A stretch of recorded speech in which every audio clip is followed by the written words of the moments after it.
Kapidongski TV. Andan din po si Kapidongski. Kaya taga ano si Kapidongski, taga Padada yan eh. Nabudulusor, Kapidongski. Kapidongski, shout out. Hala, ang katotohanan sa isyu sa magkapatid na Erica at Sheila May, ito pala ang dahilan. May malaki ang inggit kay Erica kaya ginamit ang bunsong kapatid na si Erica. Mapagpalang araw mga idol, please like this video at paunawa tapusin muna ang buong video at unawain ang nilalaman ng bidyong ito at bago magkomento. Daghang salamat mga idol sa pagsubaybay sa aking munting channel, ang Bisayang taga Davao Kapidongski TV. Shout out po Sir RP Max Vlog, my twin Phil Italian family, at kay Mami Lydia Nabida, maraming salamat sa mga kabutihan ninyo. Grabe talaga, hindi mapigilan ng mga supporters ng Kalingap sa pagkomento tungkol sa isyu ng magkapatid na May at Erica. Kahit noon pa ang daming nakapansin na si May ang dahilan kaya umalis sa Kalingap si Erica dahil raw sa kanyang ate May.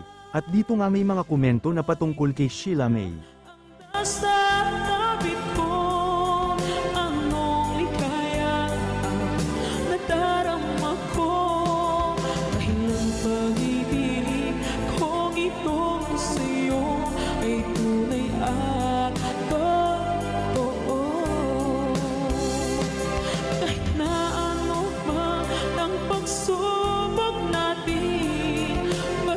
Tayo pa rin noon hanggang ngayon.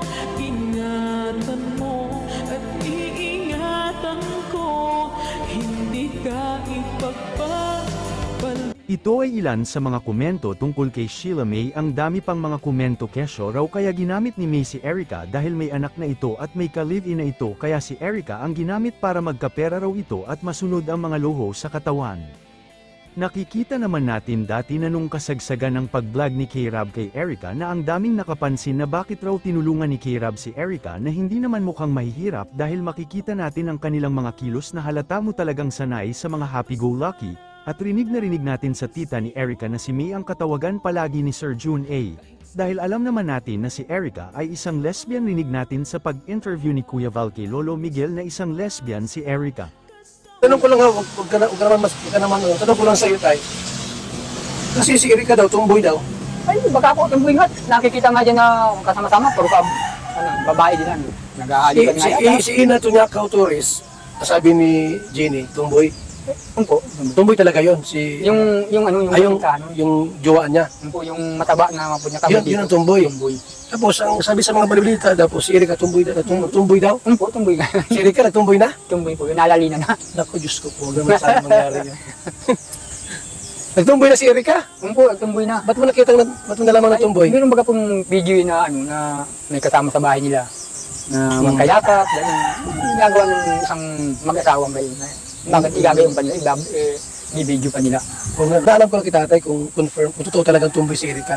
Ako pa nga ako napagbintangan na siniraan ko daw at ako daw nagbibideo. Ay, paano magbibideo na ako sa bahay nila? Mapapasok ko sa bahay ng gabi. Tama. Sino nagbibideo noon? Ay, sila din po, kamay nila. Kayo mga idol, ano masasabi ninyo na si May ay may malaking inggit kay Erica dahil si Erica ang gusto ni Sir June A? At ang pag-amin ni Lolo Miguel na kumpirmado lesbian ang kanyang apo at parang mag-asawa dahil magkahalikan sa bahay? Comment down below at ating pag-usapan. God bless mga idol.